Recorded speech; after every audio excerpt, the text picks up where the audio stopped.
Good evening, everybody, and welcome to the daily Rambam Shiur, 3 chapters per day. Lesson 123. We will be covering the rules of Matnot, gifts to the poor, from chapter 2nd until chapter 4th. This particular mitzvah of leket, shikho, upeyo, those gifts that are given to the poor people in connection of the field. We will go towards the detail a little bit later, but it is mentioned in the Torah twice. Both of them in Chumash Vayikra, Leviticus, once in Parshas Kedoshim, and the second one in Parshas Emoil. And the obvious question, why the Torah needs to repeat the same commandments about giving the poor people gifts of the field twice? So there is one official answer.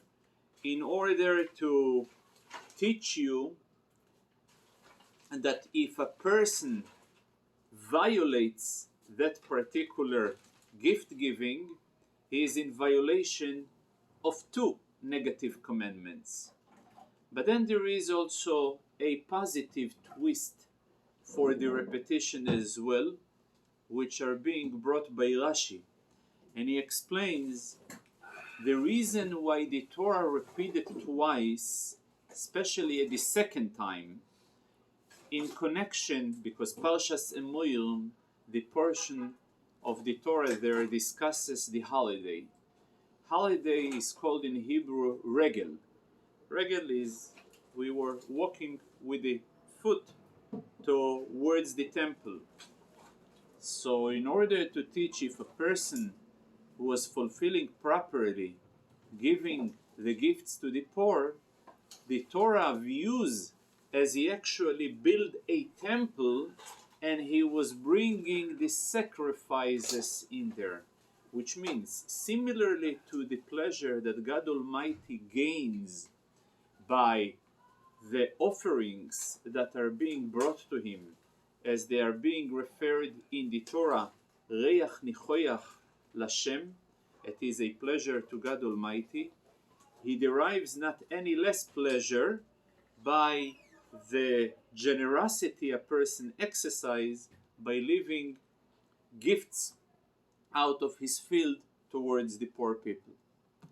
There is a second reason that are being brought by some of the commentators, that even when a person is involved in harvesting the field, not for his own personal purpose, but for a collective purpose, for a mitzvah purpose. For example, at the second day of Passover, at the second night of Passover, this was the night where the ritual of going to the field and harvesting the barley for the upcoming barley offerings, known as the Omer. Everybody heard Sfiras Omer. Sfirat HaOmer is a reference to the Omer offering that used to be brought in the temple. Since that particular day, a count of 49 days starts until the holiday of Shavuot. So for that reason, the Torah tells you that even when you are involved in an important mitzvah of bringing the Omer to the temple, don't forget about your obligation towards the poor and the needy. So the details of that particular mitzvah of payah, the literal translation of payah is the edge, to leave the edge of the field for the poor. Yesterday we covered what is the suggested measurement, which is about almost 2% of the field, generally speaking. But there is very specific criteria to qualify for this particular mitzvah. Qualification number one, it must be edible food. Whatever is growing in the field must be edible. Second, the growth must be solely from the earth. Third, the field must be guarded. Fourth, the collection of the field must be done all at once.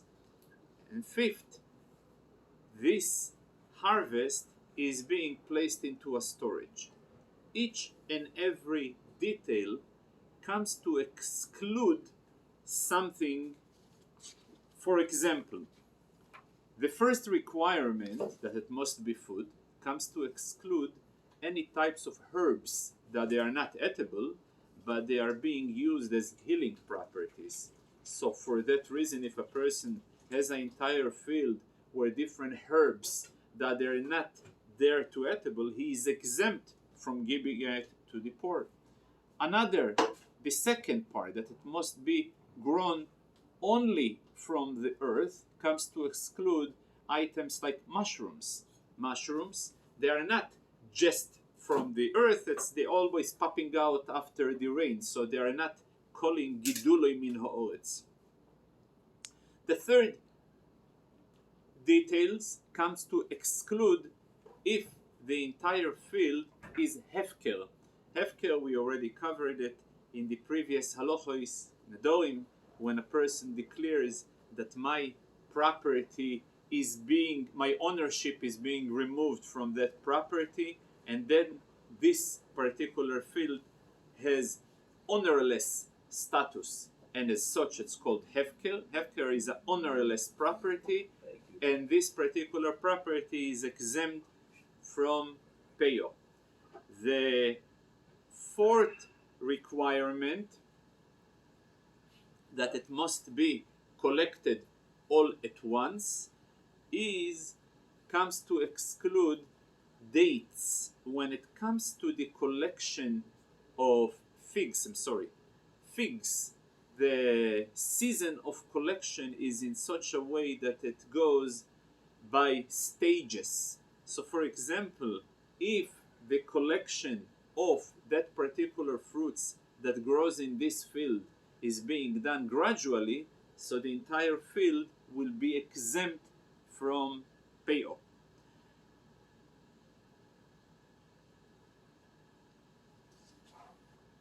The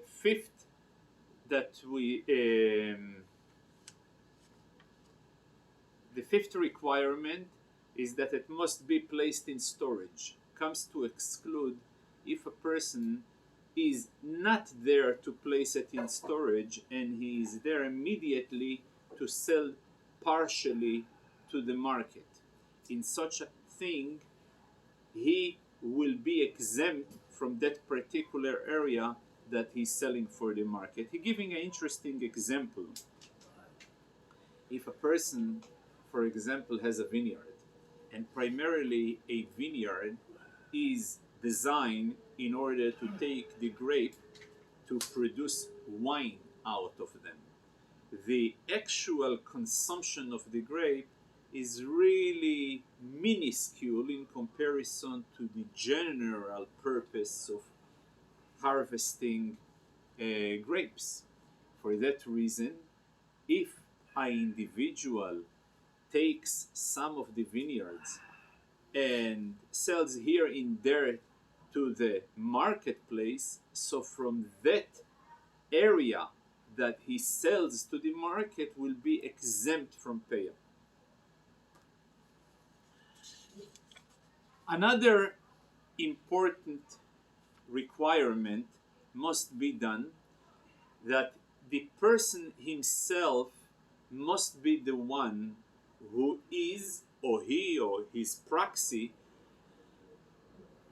he must be the one who is harvesting the field. If, for example, the field was harvested against his will, or by robbers, or by any ants or any other creatures, or wind, it was a strong wind that made the job for him, such a field again will be exempt from payo, since again the process of harvesting was not done by him or with his consent.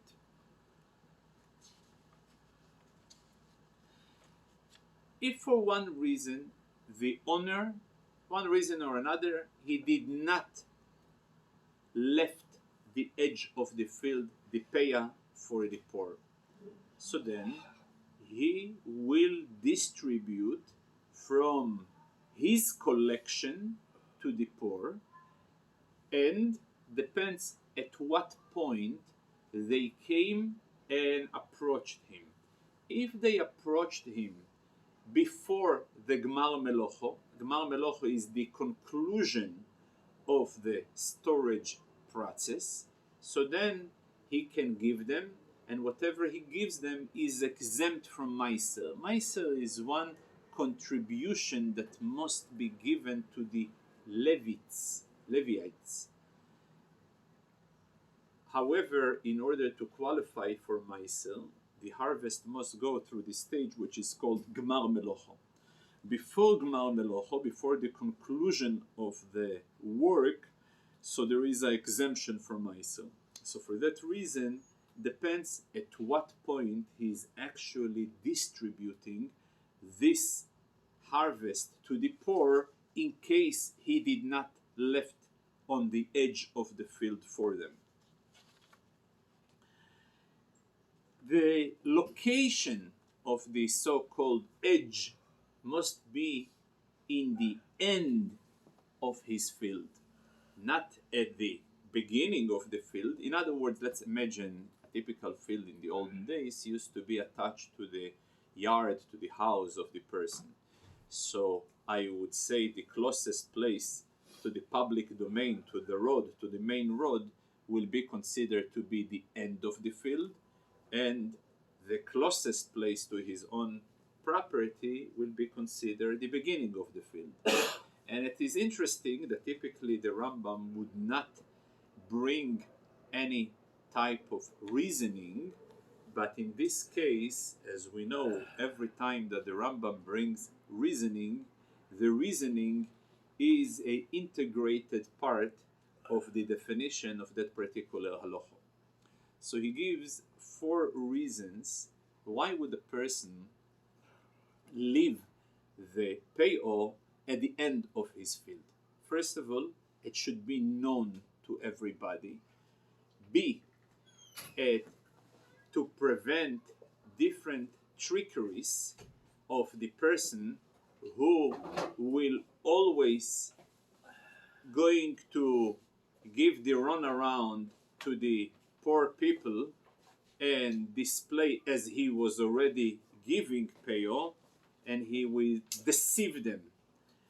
And he should not also hide a certain part of the gifts that meant to be given to the poor to his personal friend or relative that he is poor himself, and prevent other people who are eligible to benefit from this. And then the 4th reason, people should not be suspecting him that he is avoiding this mitzvah of giving away for those gifts. So these are the reasons why the Torah said, display the edge of the payo right at the end of the field. It should be accessible to everybody. Nobody would suspect you, and you wouldn't have a motivation to go and trick others.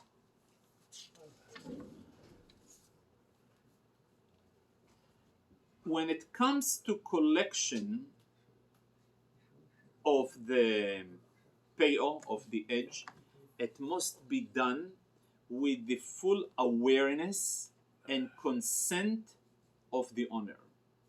So until the poor man is certain that there is an actual consent of the owner to give away this gift, he is not allowed to have access to it. Now, what is interesting, there is by default, there is a major distinction between fields that they are growing harvest of grain or fruits. what will be the major difference? The major difference, what is the way that the poor people will approach to the collection of what they deserve? Whether they can approach it via bzizo, and I will explain.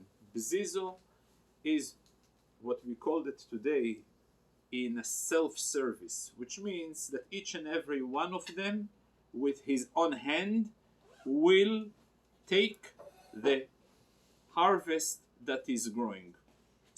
Of course, this is something that may be very appealing to some, but also may be very deterring to others, because go start to expose can be stampedes, So for that reason, though by default they have the right of self-service, however, only if all of them agreed that they waiving the right of self-service and they rather have a proper orderly distribution, if all of them, so they have the right with full consensus, only if there is full consensus achieved, to get the harvest via distribution. However, if one individual, even one poor people out of 100, he says, no, I rather to go and grab it with my own hand than get distribution from others, so I will listen to him. Though that generally I will always gonna follow the majority, and in this case he is minority. Nevertheless, since in this case the minority request is according to the original designed default of Peyo when it comes to field. On the other hand, here is another example when it comes to trees like palm trees, tall trees. So at that time, the default is proper distribution, where agent comes and cut the sufficient fruit, and a proper orderly distribution. Again, if all of them, without exception, they prefer do it yourself, I will honor the request. But at the moment that one of them, out of 100, of 1,000, says, no, I rather have distribution than do it yourself, in a case of a tree, I will listen to him. Because though he is minority, but nevertheless, his minority reflects the original default design when it comes to palm trees and so on. So here you see a very interesting concept, that though generally speaking I will honor the opinion of a majority, but nevertheless I must consider it very seriously the original default of each and every situation on their own right. The way to obtain Peyo, by the legal way to obtain Peyo, is to actually go when lifted. If a poor man, he is too lazy and he sees a piece of Peyo that he is about to collect, and he throws his sweater or his garment just to mark that this is belonging, has no legitimacy whatsoever, and in fact I'm penalizing him and I'm not honoring him with this particular piece of Peyo he is about to collect. Because there is legal channels how to obtain something that belongs to you. A person, however, can be zoiche, can collect in behalf of a friend only if he himself eligible to collect. For example, if a person is a poor man and he collects to the other friend of his who is also poor, then his collection on behalf will be honored. Reason, mide de zochel nafshei, since he is qualified to get it for himself, he will be qualified to get it on behalf of his friend. This was a summary of the first chapter. And the second chapter, he is covering one subject only, based on the written text in the Torah, where it is written, Ki sechale sefas sotcho bekutzrecho, pe'as sotcho. Sotcho is singular as opposed to plural. So for that reason, a person cannot design a peo, the gift of peo, for two fields.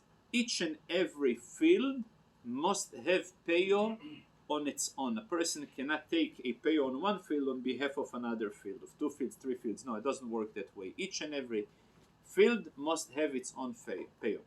But the question, what does it make one field or two fields? Sometimes within a field there is certain dividers, or visible dividers, actual fence, or dividers, a empty path, or dividers, an empty grain. So when it comes to an empty space within the field, so depends what type of path. If it is a private path, so anything that is wider than 4 amos, 2 meters, it will make the field to be considered two fields. For that reason, each and every field will require its own peo. If it is a private path, a public path that designed for the public to walk by, so then in order to view it as a proper divider, it will need to have 8 meters, 16 amos. That's the another type of items which will be considered dividers if a different type of grain or fruit is growing. So just this different type makes it a different type of field. Further than this, if a person means, even from the same field, part of the field he means to put in storage, the other field he is intending to trade. Though we're talking about the same type, the same field, nevertheless, since the purpose is different, it will be considered to be two fields, and two separate peo must be distributed.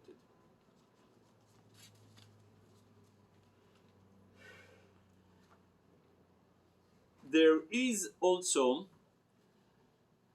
many times a person will grow his harvest on a mountain. So the question, will the mountain, given the fact that it's different levels, will it consider the same field or not?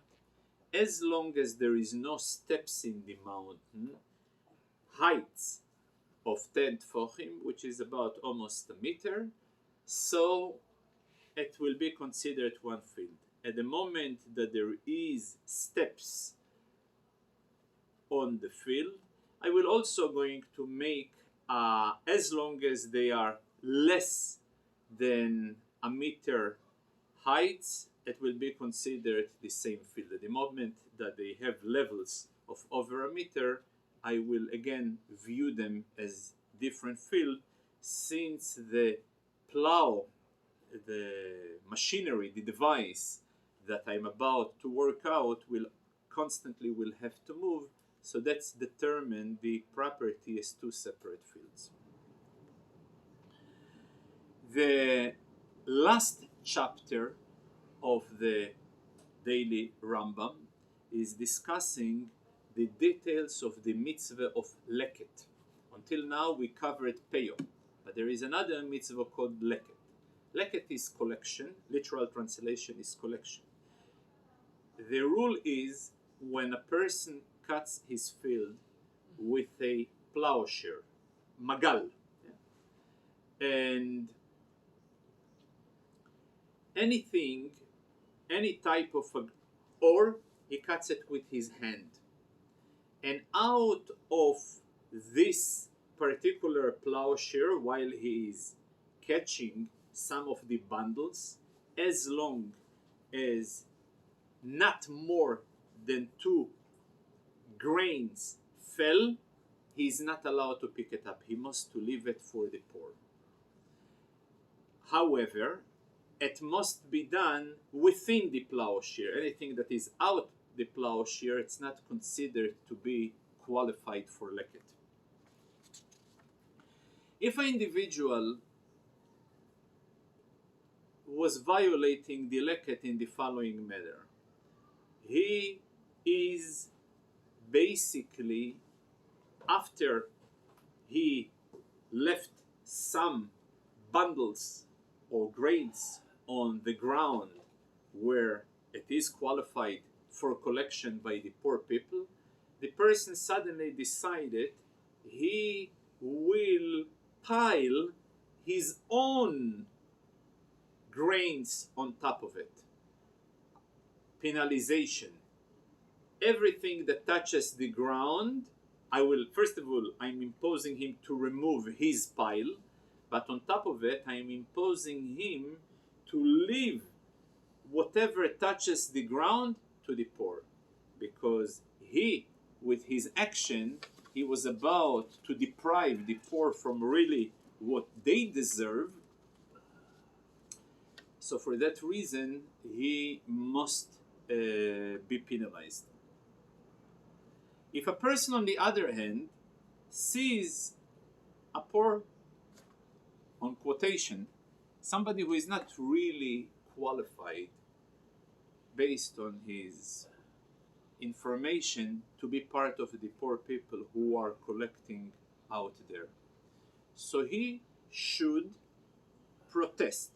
But if he sees that his protest is going to be ineffective, so he must leave him anyway to collect with the poor, mipnei darkei shalom, for peaceful, to keep the peaceful path intact.